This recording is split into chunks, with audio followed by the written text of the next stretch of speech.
Hello everybody, how's it going? Celtic Reviews here with my review of the Saints Row reboot, one of the most controversial games to come out this year because you either love it or you really fucking hate it.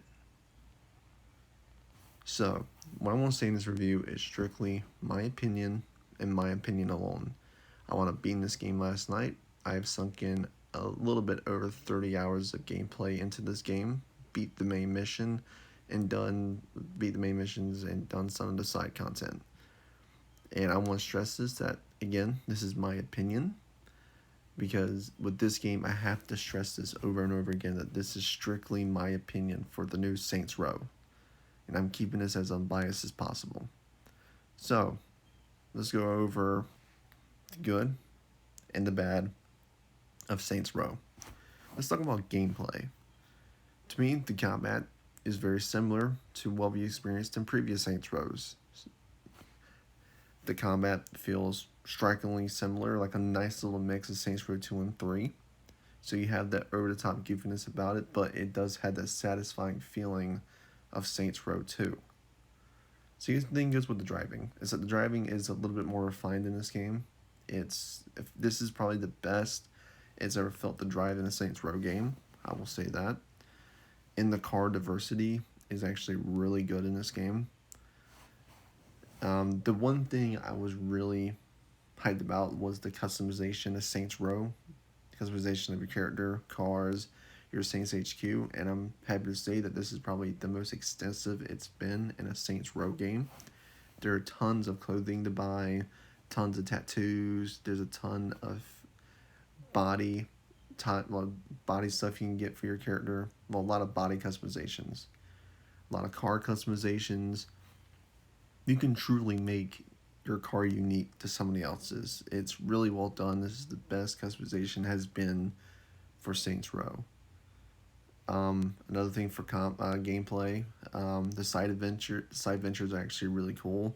You buy empty lots, put businesses there, and you do things for them to earn even more money to build up your criminal empire in Saints Row. There's a ton of little side activities you can do, like going to locations and leaving shitty reviews. The more shittier the review is, the harder they come after you. It's really fun and addictive. You can search dumpsters to find garbage that will earn you XP or cash. Again, it's awesome. And the skills in this game, because this does have skills in it, it's kind of like Saints Row 3, are really well implemented. And the skills you can have actually do have they really do help out from time to time. So I will say the gameplay for Saints Row is probably the biggest highlight for this reboot. But unfortunately, this is where we take a bit of a nosedive, because now we're going to get into the story of Saints Row. And honestly, it's not really all that good. It is okay. Honestly, I think Saints Row the Third had a better story than the Saints Row reboot. This writing just feels like they're throwing jokes at the wall to see if it sticks or not. And I will say this, there are some jokes that didn't make me laugh. But I will say maybe 55-60% of the time, I wasn't laughing. And that's, as you can tell, that's very hit or miss. The dialogue in this game has a lot of cringy jokes. Some of them work, some of them don't, as I said. The payoff at the end of the game was very underwhelming. You can tell they're trying to lead up to the expansions, which, I mean, I will be reviewing the expansions when they come out. The characters, there's only a few I gave a shit about. There's only a few. The best character is your character, because he is by far has the funniest dialogue in the entire game. So it's very hit and miss, very mediocre in terms of the writing and the story. Very mediocre. Well, let's talk about the biggest issue with Saints Row. The performance. In this clip, I don't know if you guys can see, but there are a few bugs that I've recorded. Hopefully, I believe I attached them. Where missions will fail randomly, and there should be a clip in here of me stabbing someone who turned invisible. He was just a floating head.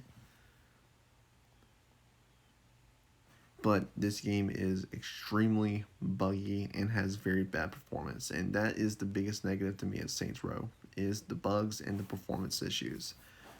This game goes 1080p 60 with a cap at 60. It means it doesn't dip. 1440p high frame rate, so it can go between 60 and 50 or 4K 30. Like that's not a good thing. Like I was at least expecting a 1440p cap 60 FPS game, but we didn't get that. I experienced a lot of mission ending bugs that forced me to restart the game, and with the day one patch that came out, it did fix some of that, but not everything is perfect. And that's a shame because I did enjoy Saints Row.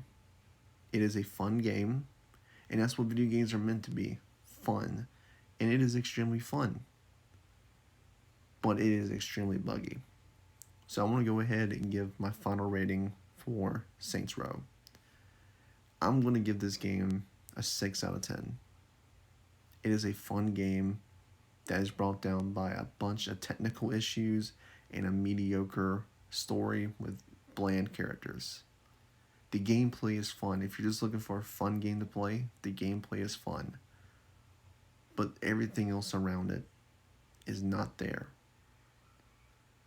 I am Celtic Reviews, and I'll see you guys on my next video.